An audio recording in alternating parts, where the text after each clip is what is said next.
Við höldum áfram. Við erum búin að lýsa landsframleiðslunni og hvernig hún er hugsuð og sett saman, ýmist mæld í krónum eða evrum eða dölum eða sem vísitala. Það er munið láréttarstærðin á myndinni sem að lýsir samspili heildar framboðs og heildar eftirspurnar í hagkerfinu. Og nú er komið að lóðréttaásnum, það er að segja hvað er átt við með almennu verðlagi sem er meðaltala verðinu á lýsi og öllu hinnu sem við kaupum og seljum.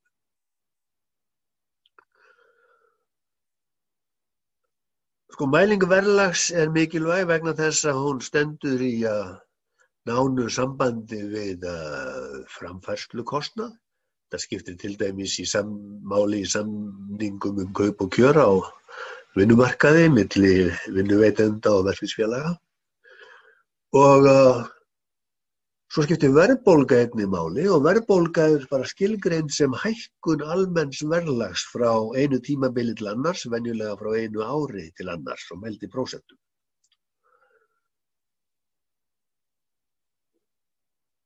Verðbólgustigið er sem sagt hækkun verðlags mælt í prósentum frá fyrra tímabili, venjulega frá fyrra ári. Og neysluverðsvísitalan sem á ensku heitir Consumer Price Index er náskyld eiginlega bara hið sama og svonefnd vísitala framfærslukostnaðar. Hún er mælikvarði á það hvað hlutirnir kosta af sjónarhóli heimilanna. Hún sýnir heildarverðið á vörun og þjónustunni sem að dæmigerður neytandi, sem að kalla vísitölufjölskyldan í gamla daga, kaupir. Og Hagstofa Íslands birtir neysluverðsvísitöluna í hverju mánuði. Og hún er skammstöfuð NVAF og hún fylgir þróun framfærslukostnaðar frá einu mánuði til annars. Og Hagstofa hringir í fólk og biður það upplýsingar það hvað vörurnar og þjónustar sem það kaupir kostar og sum ykkar kunna hafa fengið svona upprýkingar frá Hagstofunni. Og neysluverðsvísitalan er sem það sem á ensku er kallað CPI fyrir Consumer Price Index. Og þegar neysluverðsvísitalan hækkar, þá þarf dæmigerð fjölskylda að verja meira fé en áður bara til þess að halda sömu kjörum. Sjáðu. Og nú skulum við skoða hvernig vísitalan er reiknuð.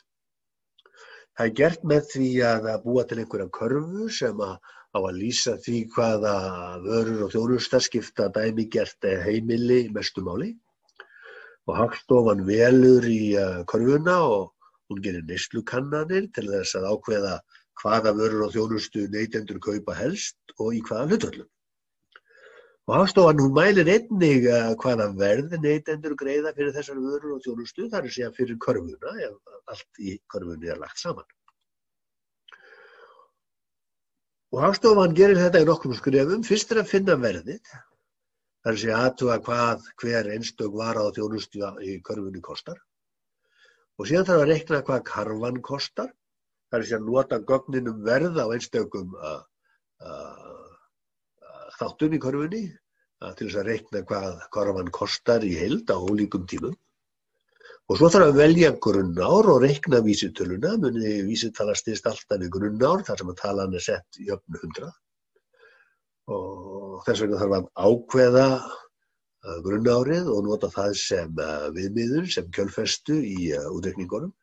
Og svo er vísitalan reiknuð með því að deila verði körfunar á tilteknu ári með verði körfunar á grunnárinu og margfalda með 100.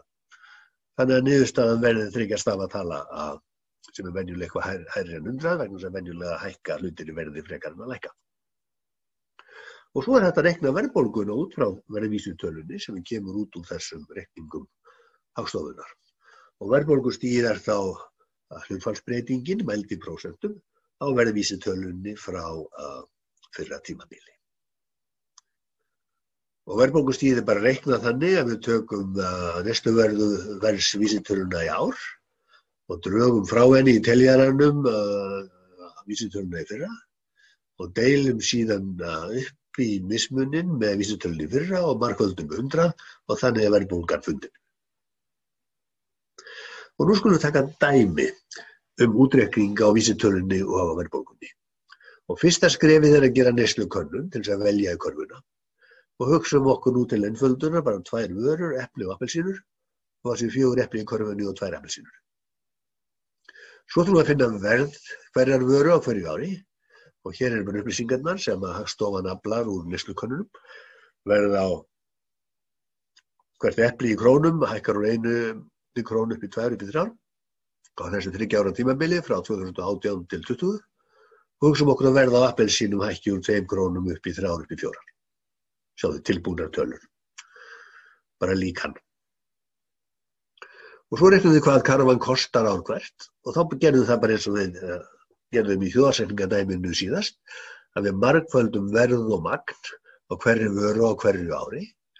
Og þannig að við sjáum við að 1 sinnum 4 + 2 sinnum 2, það eru 8 í kostnaðurinn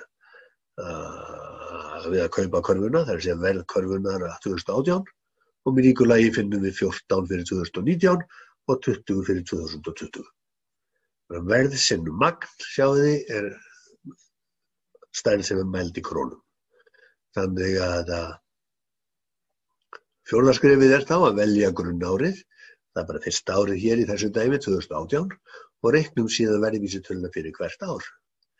Og þá sjáum við hvað við gerum fyrir 2018, að þá deilum við upp í þetta með kostnaðarkörfunnar 2018 sem var 8 og þannig sjáum við að samkvæmt skilgreiningu verður vísitala körfuverðsins 100 á grunnárinu og svo tökum við 14 sem var kostnaður við körfuna 2019 og deilum upp í það með kostnaðinn árið áður á grunnárinu og þannig fáum við 175 og svo endur tökum við reikningin fyrir 2020 og þá sjáum við að verðið á körfunni er komið upp í 250. Og 5. skrefið er síðan að nota vísitöluna til þess að reikna verðbólgu frá fyrra ári. Og við sjáum að verðið á körfunni fór úr 100 upp í 175 og við deilum upp í það með 100 og margföldum 100 og þá sjáum við að verðlag hækkaði 75% frá 2018 til 19. Og það að segja að verðlag hafi hækkað 75% á þessu eina ári frá 2018 til 19 er bara það sama að segja að verðið á neyslukörfu hins dæmigerða neytanda hækkaði 75% á þessu tímabili. Og síðan reiknum við hækkunina frá 2019 til 2020 með sama hætti. Við tökum verðið á körfunni 2020, drögum frá verðið á körfunni árið áður 2019 og deilum upp í það með verðinu á körfunni 2019, margföldum með 100 af því að við erum að eiga með vísitölur. Og þá sjáum við að verðhækkunin frá 2019 til 2020 er 43%. Okay? Við erum að lýsa landi með mikla verðbólgu með öðrum orðum. Þetta er auðvitað bara tilbúið dæmi sem á ekki að kallast á við raunveruleikann nema að litlu leyti. Tökum núna annað dæmi útreikning á verðvísitölu og verðbólgu. Hugsum okkur að grunnáriðis, árið hitti fyrra, og hugsum okkur að vörukarfan hafi þá kostað 1200 kall. Og hugsum okkur að sama karfa samkvæmt reikningum Hagstofunnar á upplýsingum frá ykkur og öðrum kosti núna 1236 krónur. Og þá reiknum við verðvísitöluna, það er bara 1236 deilt með 1200 sinnum 100 og þá sjáum við 103 og það segir okkur að verðlag hækkaði 3% frá 2018 til 2019. Þess að þegar þið lesið í blöðunum að verðbólgan á Íslandi sé 3%, að þá er reikningurinn á bakvið þá tölu nokkurn veginn eins og ég er að sýna ykkur núna. Og hér sjáum við hvað er í íslensku körfunni. Tölurnar eru frá 2018, þar sem nokkurn veginn nýjar á að getur verið, og þið sjáum við að húsnæði er 38% af því sem að heimilin þurfa að snara út. Og þið sjáum að matur og vín þarna í norðausturhorninu, það er 14% samtals, en vitið fyrir 70 árum, að þá var Ísland miklu fátækara, þannig að venjulegt heimili þurfti að eyða helmingi tekna sinna í mat og vín. En núna er þetta komið niður í 7%, 14%, og er ekki mjög frábrugðið hlutfallinu í nálægum löndum. Og þið sjáið að ferðalög kosta 1/6 af útgjöldum heimilanna, 17%. Tómstundir kosta 1/10. Hótel og veitingar eru 1/20, 5%.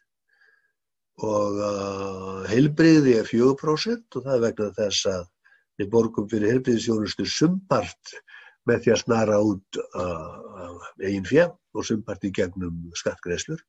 Og þið sjáum að jafnvel menntun er farin að sýna sig í körfunni. 1% af útgjöldum heimilanna eru til menntunar, það er skólagjöld og þess aftar.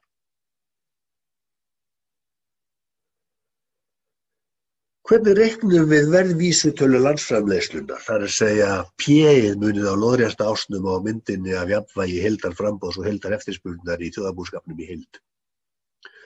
Jú, við gerum það eins og við lýstum í síðustu viku með því að taka landsframleiðsluna á nafnvirði og deila upp í hana með landsframleiðslu á raunvirði og margfalda með 100 þegar við erum að tala um vísitölur. Við sögum þá og ég segi það enn að verðvísitalan er bara hlutfalli milli nafnstærðar og samsvarandi raunstærðar vegna þess að skilgreining á sérhverri raunstærð er samsvarandi nafnstærð deilt með viðeigandi verðvísitölu. Og þetta eru grundvallarsambönd í þjóðhagsreikningum og í vísitölu útreikningum. Sko hagfræðingar og hagstjórnendur þeir nota bæði verðvísitölu landsframleiðslunnar og neysluverðsvísitöluna til þess að fylgjast með verðhækkunum, þar sem fylgjast með verðbólgu. Og verðbólga hefur alls kyns áhrif, mörg skaðleg, sem gerir það eins og við munum kynnast í verðbólgukaflanum síðar í haust. Og það gerir það nauðsynlegt að mæla hana rétt og vel og fylgjast vel með henni. Og það er tvenns konar munur á verðvísitölu landsframleiðslunnar sem er P-ið á lóðrétta ásnum áðan og neysluverðsvísitölunar sem ég langar að vekja athygli ykkar á. Því að þessum tveim vísitölum ber ekki alveg saman. Sjáðu verðvísitala landsframleiðslunnar, hún sýnir verð þeirrar vöru og þjónustu sem er framleidd innanlands. Þetta er landsframleiðslan sem lýsir framleiðslu vöru og þjónustu í landinu. En neysluverðsvísitalan, hún sýnir aftur á móti verð þeirrar vöru og þjónustu sem neytendur kaupa. Og þar á meðal er innflutt vara á þjónusta. Það vil helmingurinn af innkaupum íslenskra heimila, þar sem einkaneyslunni, er innfluttur. Samanber allt innflutta góssið sem þið hafið umleikist núna og ég og allir aðrir. Og hér getið þið séð samanburð á þessara tveggja vísitalna í Bandaríkjunum bara á síðustu 35 árum síðustu aldar. Hér er verðvísitala landsframleiðslunnar og þið sjáið að verðbólgan í Bandaríkjunum er yfirleitt mæld í lágri einstafstölu, en hún rauk í tvígang sjáið þið hátt upp að 10% markinu vegna þess að olíuverð snarhækkaði í tvígang af því að olíuútflutningsríki tóku bara einhliða ákvörðun að þrefalda fyrst og síðan fjórfalda olíuverði til þess að neita einokunar aðstöðu sinnar. Af því að Bandaríkjamenn voru þá olíuinnflutningsland, þá snarhækkaði verðið á innfluttu bensíni og annarri orku, langar biðraðir mynduðust við allar bensinstöðvar, ég beini svoleiðis biðröðum sjálfur, og verðhækkunin og innfluttri orku hleypti landsframleiðslu verðlaginu upp. En hér sjáið þið myndina af þessum atburðum sem birtist okkur þegar við skoðum neysluverðsvísitöluna. Og þá sjáið þið að þessir tveir kúfar á bláu kúrfunni eru hærri heldur en á rauðu kúrfunni. Og það er vegna þess að þarna er verið að lýsa verðlagi, mæla verðlag af sjónarhóli kaupendanna, neytendanna. Og það sem gerðist er að þessir tveir skellir af völdum olíuútflutningsríkjanna riðu yfir á árunum frá 1973 til 1981, að þá birtist það í hærra innkaupsverði á bensíni og öðrum orkugjöfum og þið sjáið það í þessum tveim háu kúfum á neysluverðsvísitölunni. En svo stöndum við frammi fyrir praktískum vanda sem þessi að hvernig mælum við verð og berum það saman af ólíkum tímabölum. Verðvísitölur notum við til þess að leiðrétta fyrir verðbólgu þegar bera þarf saman og upphæðir í krónum frá ólíkum tímum. Og skoðum núna mynd af þróun almenns verðlags á Íslandi frá 1849 til 1990. Þetta er vísitala, við setjum hana jafna 100 á grunnárinu 1914 og sjáum við hvað er lítið gagna þessari mynd. Bara obban að tímabilinu liggur kúrfan bara eins og stigi á flatri jörð og svo breytist hún í bara stiga sem er næstum lóðréttur upp eftir hægri lóðrétta ásnum. Sjá, þetta er ekki mjög gagnleg mynd og þá reynist aftur hjálpa mikið að taka logaritma eins og áðan. Áðan notuðum við logaritmareikning til þess að reikna meðalvöxt landsframleiðslunnar á Íslandi á 70 ára tímabili. Hér er sama mynd sjáið í logaritmum og hallinn á svona logaritmaferli er bara mælikvarði á verðbreytinguna, þar sem verðbólguna frá ári til árs og þið sjáið alveg frá 1849 til 1914 að þá var kurvan nokkuð stöðug, þar sem verðbólga var lítil sem engin. Svo tók hún svakalegan kipp í fyrri heimsstyrjöldinni frá 1914 til 18 og svo hjaðnaði verðið eftir það og síðan þá hefur verið mikil stígandi í verðlagi á Íslandi.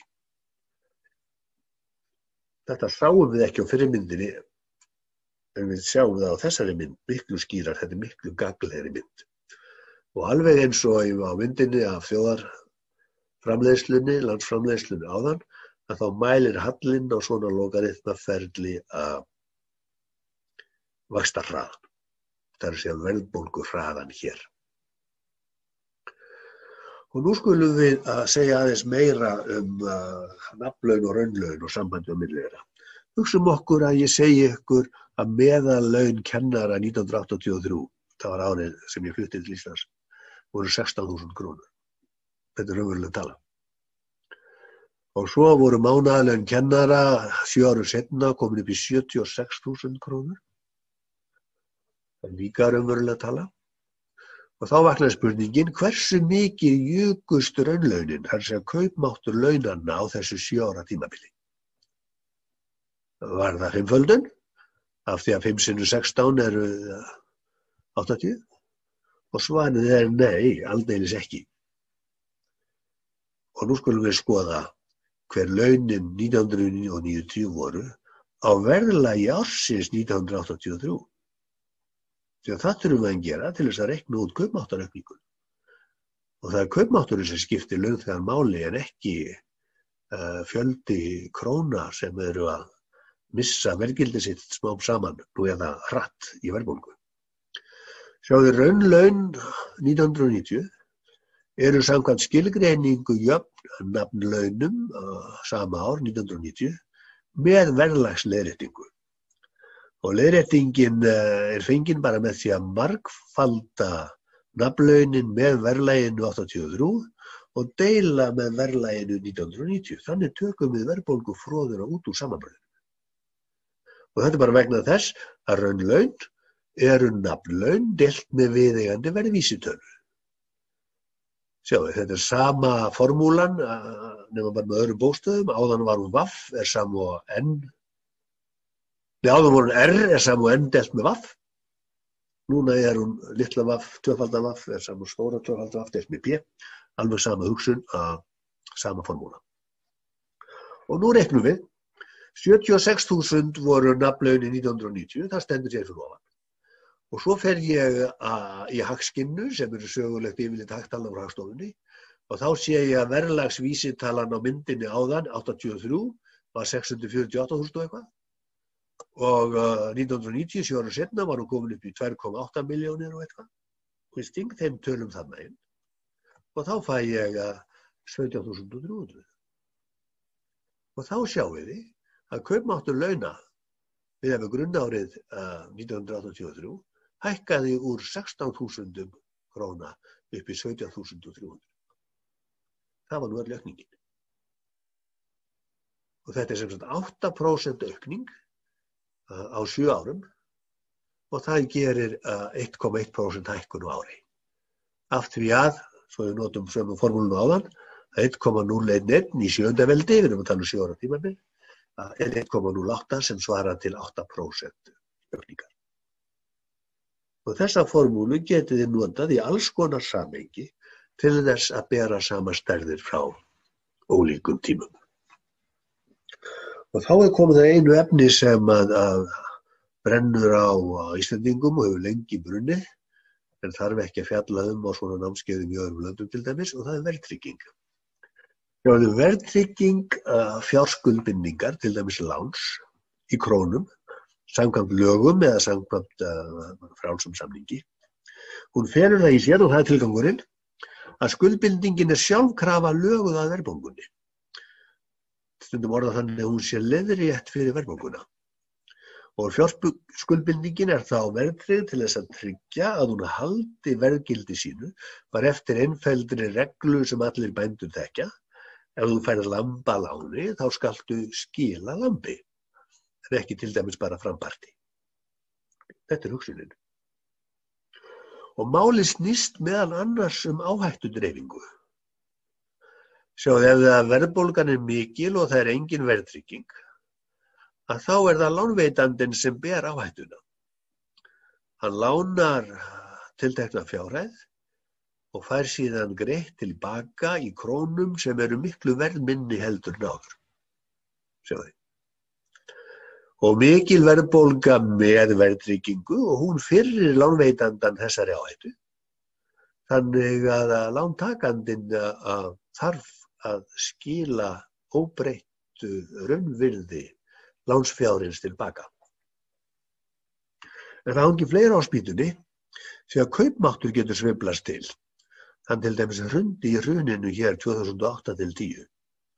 Og þegar kaupmáttur launa minnkar og ef full verðtrygging lána er við lýði, að þá ber launþeginn áhættuna.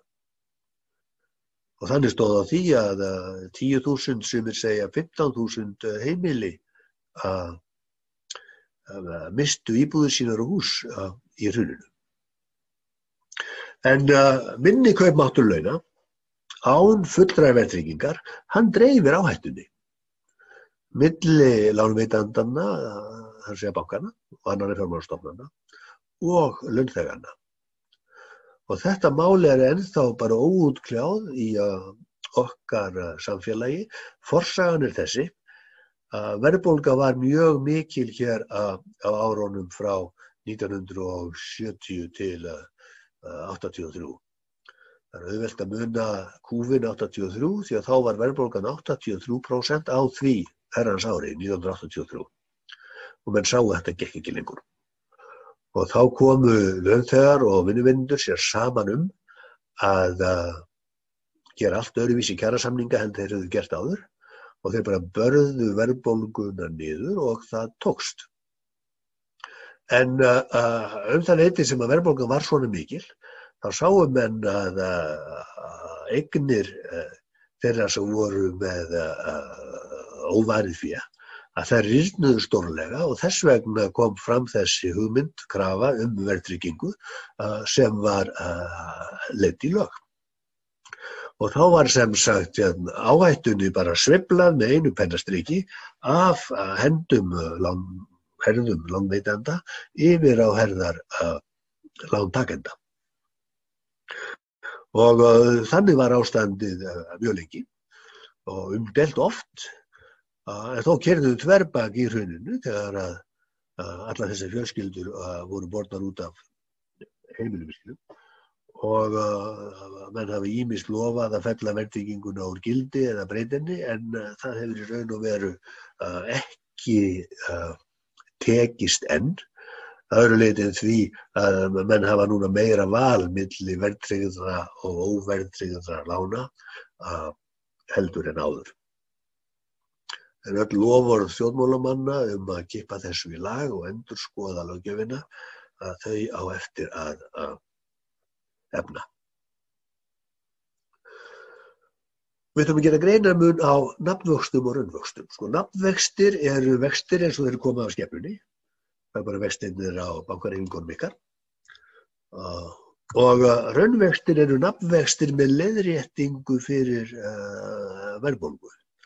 En af því að vextir eru mældir í prósentum og ekki í krónum eða evrum, að þá þarf að hafa svolítið annan hátt, nota aðra formúlu heldur en RSM og N-delt með vaff sem við notuðum á það. Og einfaldasta formúlan er bara þessi, raunvextir í prósentum eru munurinn á nafnvöxtum í prósentum og verðbólgunni í prósentum. Og hugmyndin er þessi, taktu lán, til dæmis 1 milljón til 1 árs, ef að nafnvextir eru 15% á ári sem þú átt að borga og verðbólgan er 10% á ári, að þá eru raunvextirnir bara munurinn á þessum tveim stærðum, það er að segja 5%. Einfalt. Við notum litla R fyrir raunvexti, litla I fyrir nafnvexti og gömul hefð fyrir því að nota gríska bókstafinn Pi fyrir verðbólgu. En er þetta alveg svona einfalt? Svarið er nei, ekki alveg. Sýnum það með öðru dæmi. Þú leggur inn 1 milljón á bankareikning til 1 árs og hugsaum okkur að nafnvextir séu núna 50% á ári, eins og þau voru á Íslandi fyrir nokkrum áratugum. Og hugsaum okkur að verðbólgan séu 200% á ári, eins og hún er oft fyrir Suður-Ameríku en aldrei hér heima sem betur fer. Og svo notum við formúluna og við fáum að raunvextirnir séu munurinn á stærðunum tveim, þar er séu mínus 150%. Hvernig getur það verið? Ef þetta er svona, þá þýðir þetta það að þú leggur inn í bankann þinn 1 milljón króna 1. janúar og í ársloka þá ertu komin í skuld við bankann upp á 0,5 milljón. Þið sjáu að það getur ekki verið, þið getur aldrei tapað meira heldur en leggja inn í bankann. Þannig að formúlan er ekki alveg rétt alltaf. Rétta formúlan er þessi. 1 plus raunvextirnir er samkvæmt skilgreiningu 1 plus nafnvextirnir deilt með 1 plus verðbólgan, allt í prósentum. Þannig að ef raunvextir eru 5% á ári, þá er litla R saman 0,05 og nú skulum við setja það inn í jöfnuna og þá sjáum við að raunvextirnir eru ekki mínus 150% eins og þegar við notum einfölduformúluna, heldur bara mínus 50%. Það er að segja hálf innstæðan tapast. Frekar en að því séu komin í skuld upp á 0,5 milljón við bankann. Og þessi rétta formúla skiptir máli þegar við erum að tala um stórar tölur í verðbólgulöndum, en einfalda formúlan dugir sem nálgun sem gefur nokkurn við rétta niðurstöðu í löndum þar sem verðbólga og vextir mælast í lágum einstafstölum. Með öðrum orðum, formúlan sem við byrjum með er bara nálgun og skekkjan af henni er hverfandi þegar verðbólga er lítil, en skekkjan getur undið upp á sig í mikilli verðbólgu. Og þannig að rétt svar í upphafsdæminu hjá okkur þegar að nafnvextir voru 15% og verðbólgan var 10%, að það var ekki 5%, heldur 4,5%. Það er að segja 10% skekkja.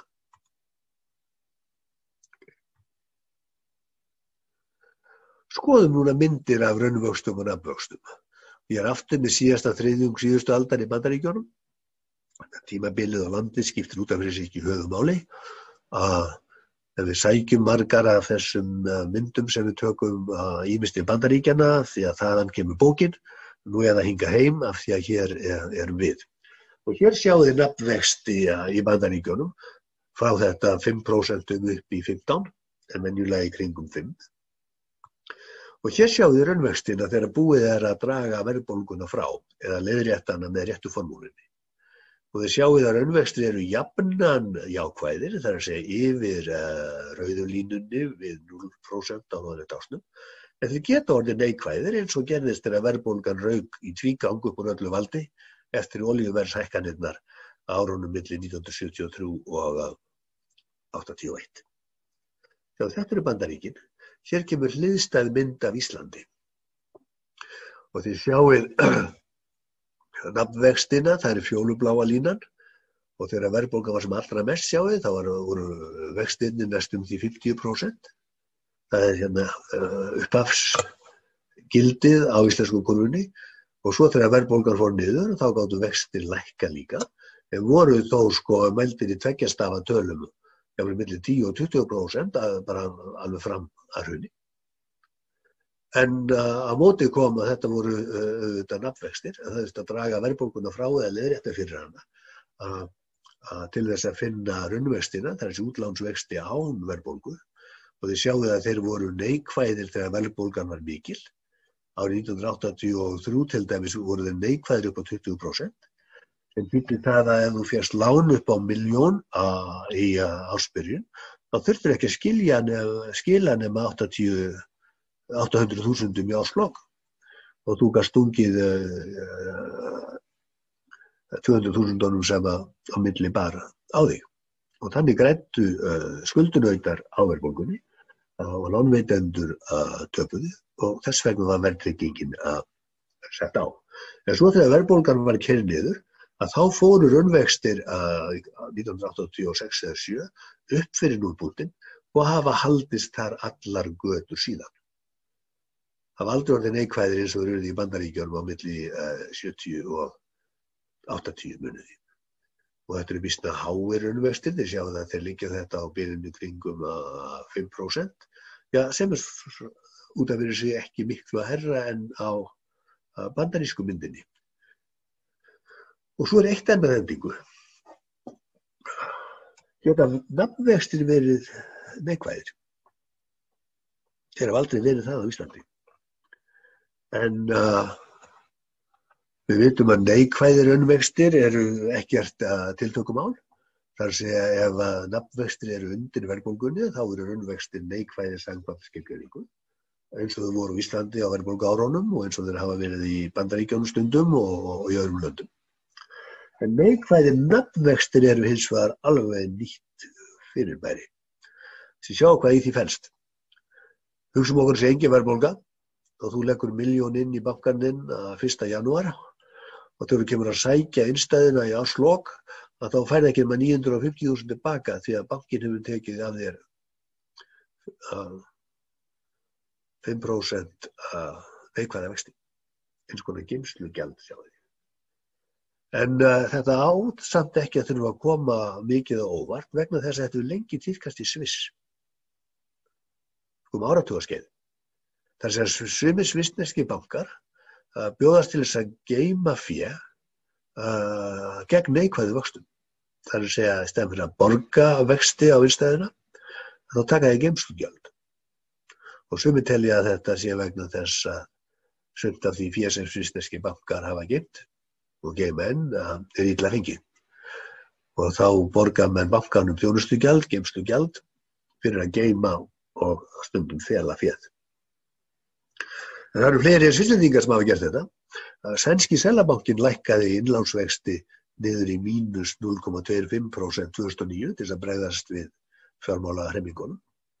Fór með þess að niður í mínus 0,75 2014 til þess að draga á sparnaði og til þess að örva eftirspurn. Það sé að hvetja fólk til þess að taka lán við neikvæðu vöxtum til þess að halda upp eftirspurn í hagkerfinu. Og Evrópski Seðlabankinn, European Central Bank, var með neikvæða vexti skeið og fleiri lönd hafa fylgt þessu dæmi en sum þessara landa sem hafa verið að prófa sig áfram með neikvæða vexti eru núna að búast til þess að færa þú aftur upp fyrir núllið. Og þá þessum kafla lokið. Ég hvet ykkur til þess að skoða einnig glærurnar sem að ég hljóp yfir og nú ætla ég að taka glærurnar úr umferð og spyrja ykkur hvort að þið hafið einhverjar spurningar eða athugasemdir.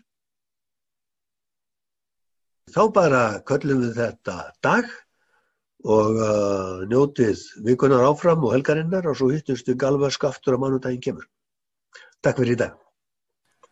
Takk í dag. Takk. Takk. Mist.